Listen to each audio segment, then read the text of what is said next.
ABD'li Cumhuriyetçi Senatör Marco Rubio, Amazon.com, Apple ve Nike gibi Amerikan şirketlerini Çin'deki çalışma kamplarını görmezden geldiği için ağır biçimde eleştirerek bu şirketlerin ABD'li tüketicileri Çin'in baskıcı politikalarına suç ortağı yaptığını belirtti. Çin'in Doğu Türkistan'da Uygurlara ve diğer Müslüman azınlıklara uyguladığı baskıların tartışıldığı ABD Senatosu Dış İlişkiler Komitesi'nin oturumunda konuşan Cumhuriyetçi Senatör Marco Rubio, pek çok ABD'li şirketin Çin devletinin zulmünden kar ettiği gerçeğini fark etmediklerini ifade etti. Rubio, Nike, Apple, Amazon ve Coca-Cola gibi pek çok şirket zorla çalıştırılan işçileri kullanıyor. Onlar zorla çalıştırılan işçilerden faydalanıyorlar ya da zorla işçi çalıştırdıklarından şüphelenilen tedarikçileri taşeron olarak kullanıyorlar. Bu şirketler maalesef hepimizi bu suça ortak yapıyor, dedi. Oturumu Demokrat Senatör Tim Kaine ile birlikte yöneten Senatör Ed Markey ise birçok ABD'li teknoloji şirketinin Çin devletinin otoriter gözetleme endüstrilerinden kar sağladığını ve Çin'in bu endüstrisinde üretilen birçok ürünün şu anda Xinjiang'da kullanıldığını ifade etti. Thermo Fisher adlı şirket 2019'da yaptığı açıklamada Çinli yetkililerin Uygurların DNA veri tabanlarını oluşturduklarına dair çıkan haberlerden sonra Xinjiang bölgesine genetik dizileme ekipmanları satışını durdurduğunu duyurmuştu.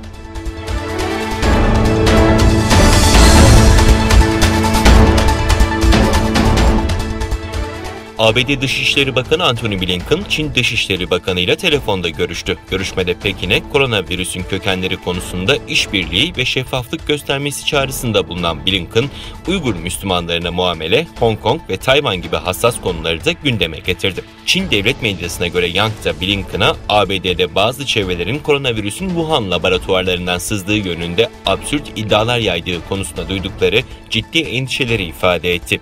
Çin Devlet Televizyonu'nun bildirdiğine göre Çin Komünist Partisi Merkezi Dışişleri Komisyonu Başkanı ayrıca Washington'ın Tayvan'la alakalı meseleleri dikkatle ve uygun şekilde ele alması gerektiği mesajını verdi. ABD Dışişleri Bakanlığı'nın açıklamasında da Blinken'ın Çin Dışişleri Bakanı'na Kuzey Kore politikası hakkında da konuştuğu ve Blinken'ın Hong Kong'da demokratik kuralların zarar görmesine ilişkin ülkesinin endişelerini aktardığı bildirildi.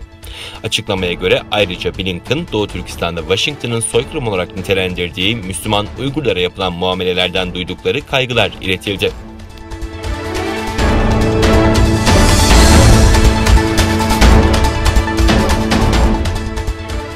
Çinli bilim insanları yarasalarda yeni tip koronavirüse yol açan yapıda 24 yeni koronavirüs tipi keşfetti.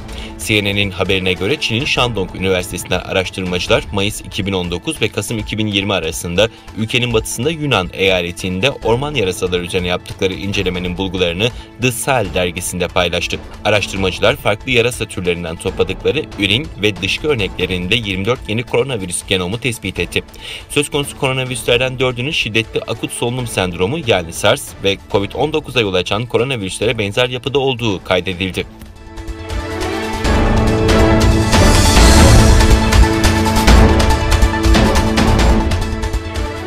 Çin'de olumsuz hava koşulları nedeniyle 21 yarışmacının öldüğü maratonun düzenlendiği kentin Çin Komünist Partisi Başkanı olaya ilişkin soruşturma başlatılmasının ardından intihar etti.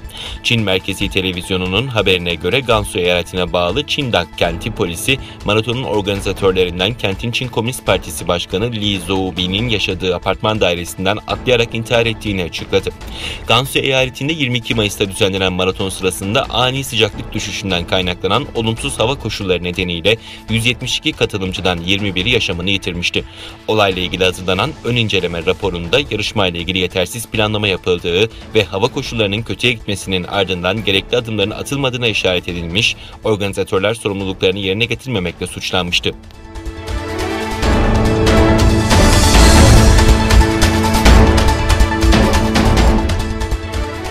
Sosyal medya ve teknoloji devlerine dünya genelinde siber saldırı düzenlendi. Hedef alınanlar arasında Amazon, Apple, Instagram ve Facebook'ta var. 26 milyondan fazla kullanıcının tüm hesap bilgileri çalındı. Siber güvenlik sağlayıcısı Northliker'a göre 3 milyon 250 bin Windows yazılımlı cihaz hedef alındı.